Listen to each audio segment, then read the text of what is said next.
बच्चों, आज हम बात करेंगे law of conservation of linear momentum की। राइट, मोमेंटम ऑलरेडी आपको पता है, मास इनटू वेलोसिटी। कोई बॉडी m मास की कोई बॉडी अगर v वेलोसिटी से मूव कर रही है तो उसका मोमेंटम होगा, momentum is equal to mass into velocity, यानी p is equal to mv। यहाँ हम बात कर रहे हैं law of conservation of linear momentum की। तो सबसे पहले हम जानेंगे law of conservation of linear momentum क्या होता है और उसके बाद उसका प्रूफ करेंगे। ओके, इससे पहले आप इसकी स्टेटमेंट लिखिएगा, if there is no external force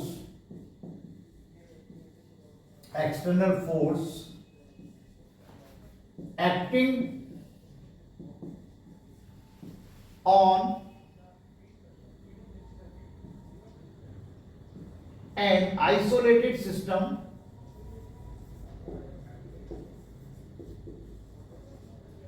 total momentum of the system is conserved. Total momentum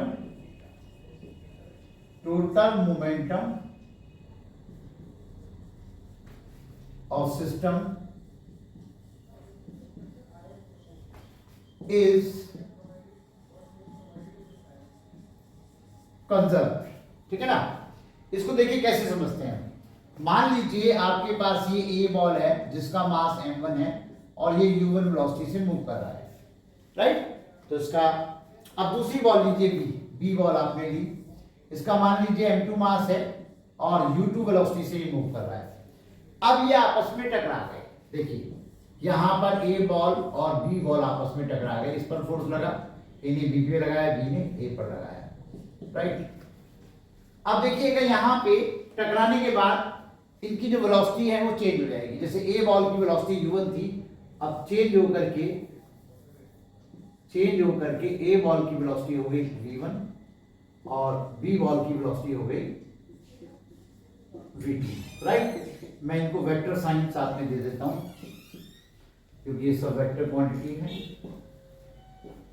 right, अब यहां पे क्या है, इसका मोमेंटम है m1u1, इसका मोमेंटम है m2u2। राइट, तो टोटल मोमेंटम टकराने से पहले कितना हो जाएगा, m1u1 प्लस m2u2, और टकराने के बाद कितना होगा, m1v1 plus m2v2।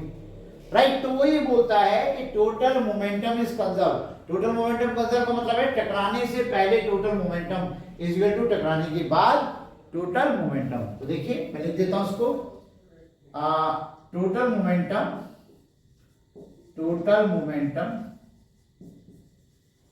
before collision is equal to total momentum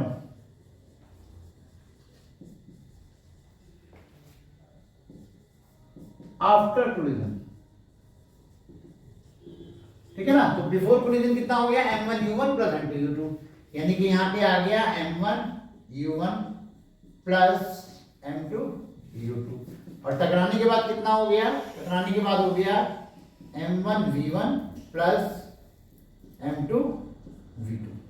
तो ये जो है ये स्टेटमेंट है law of conservation of linear momentum, यानी टकराने से पहले total momentum is equal to टकराने के बाद टोटल मोमेंटम। ये है हमारा law of conservation of linear momentum. Okay बच्चों, अब हम इसका प्रूफ करेंगे।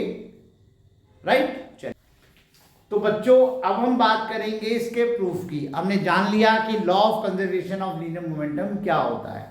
अब इसका प्रूफ देखते हैं कैसे होता है। देखिए इसके प्रूफ में आप देखिएगा हम यूज करेंगे law of Newton second law. Newton second law से हम इसको प्रूफ करेंगे। ठीक है ना, तो according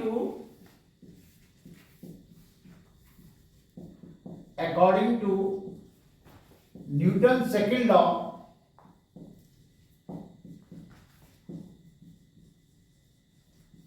law of motion. Right, Newton second law कहता है rate of change of momentum is equal to the applied force. तो देखिएगा ये हमारा हुआ F is equal to delta P over delta T। Right, और ये होगा जीरो के बराबर। क्यों, क्योंकि हमको एक्सटर्नल फोर्स तो लगा ही नहीं रहे हैं, तो यहां पे हम लिख देते हैं no external force, no external force, no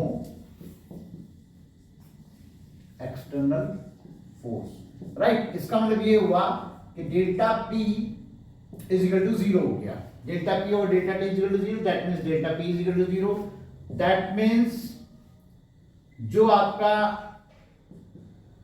final momentum है माइनस इनिशियल मोमेंटम है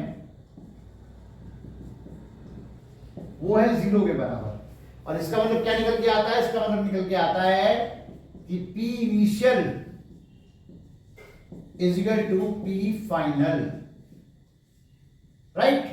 तो दैट मींस P इनिशियल क्या था हमारा, P इनिशियल था m1 u1 plus m2 u2 is equal to m1 v1 plus m2 v2, यानी टकराने से पहले total momentum is equal to टकराने के बाद total momentum, right. I hope कि आपको टॉपिक अच्छे से समझ में आया होगा। ओके बच्चों।